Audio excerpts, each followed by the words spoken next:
in 2000, Yep. California, United States, was the largest producer of avocados in the country. And you could get an avocado. The state was. The state, yeah. Because what other states would you be growing? They're only grown in California. Yeah. Really. I mean, there's some grown in Florida, but not really. Yeah. Down south, yeah.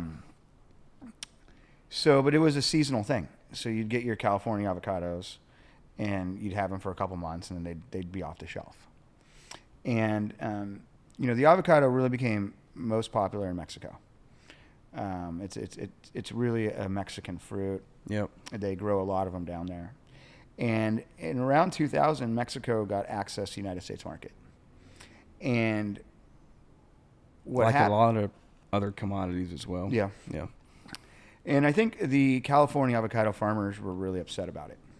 And they were, fought it really hard. And what they didn't realize is probably the best thing that ever happened to a California avocado farmer is Mexican avocados. Wow. That's a hot take. Yeah, no, it's true. Listen, because Mexico has such scale and volume. So California went from being the dominant market share of a very small market. Yeah. Now Mexico has, I think, 80% of the volume in the United States is Mexican avocados. But the market's become humongous. And the reason is you can have year-round supply. So a consumer would be able to buy an avocado 20 years ago, like for a couple months a year. And now you go to market every year, every month, every day. It's on the shelf. And that's because of Mexico. And what's happened is the market consumption of avocados in the United States has exploded. Yep. And but what's interesting is, we had a tough year price-wise last year. Yep. But if you look at, it's been really rare for fruit to where you have supply has grown so much, price has grown as well, and consumption's grown. So it's been kind of an amazing run. I don't see nothing like that can last forever, but. So what do you think? This is really good, and I think that's a really unique take on the avocados from Mexico.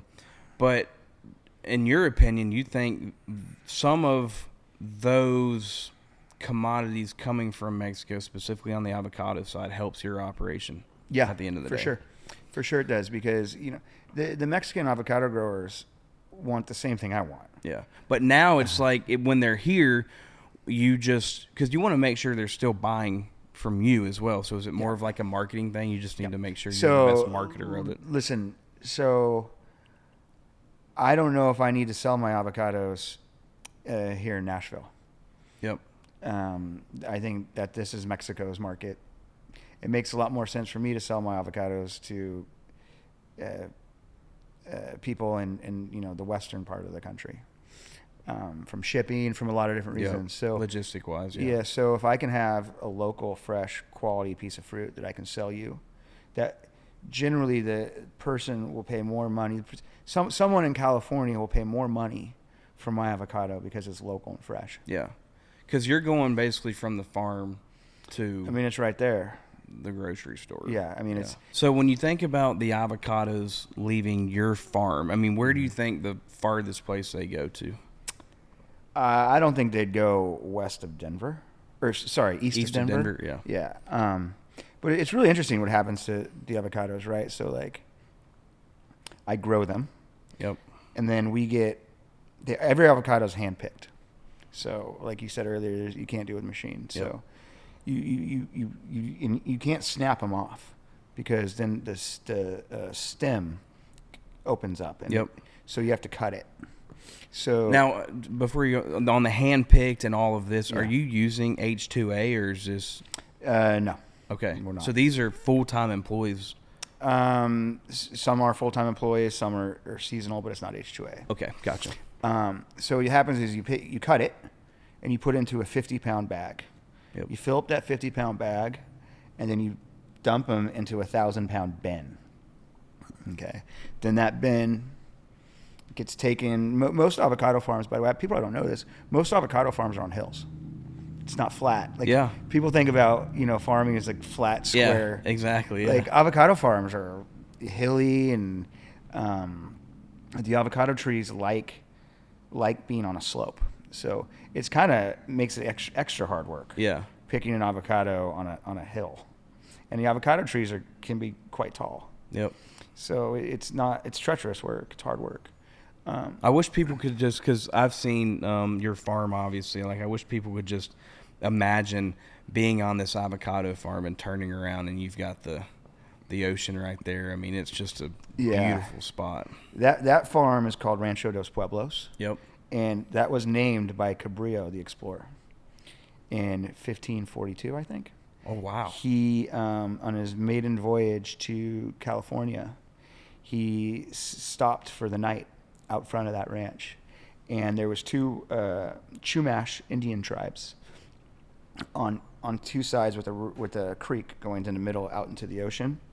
And he named it Dos Pueblos, which is two little, the two different tribes area. So again, like this, as I referred to earlier, like the Spanish history of California is like, that's fascinating. Awesome.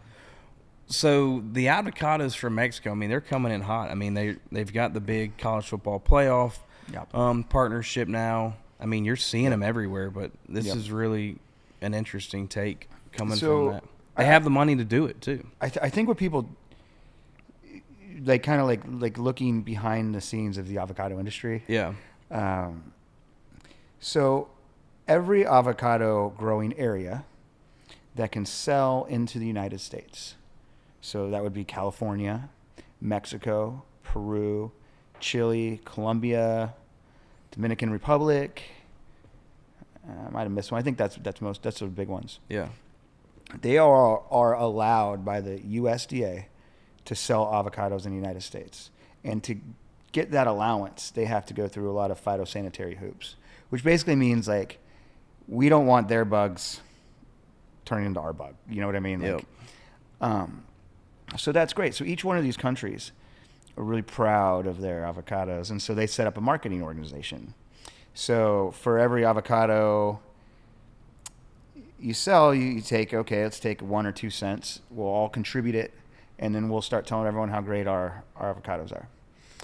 And then what happened is the USDA set up a program. It's called the House Avocado Board, which I was chairman of for like 3 years. That organization collects 2.5 cents for every avocado that's sold in the United States. So you can imagine that turns into a pretty big budget. So then that money, a big portion of that money, goes back to someone like Avocados from Mexico, and they have to use it to market the fruit. So you can't use it for anything else. Gotcha.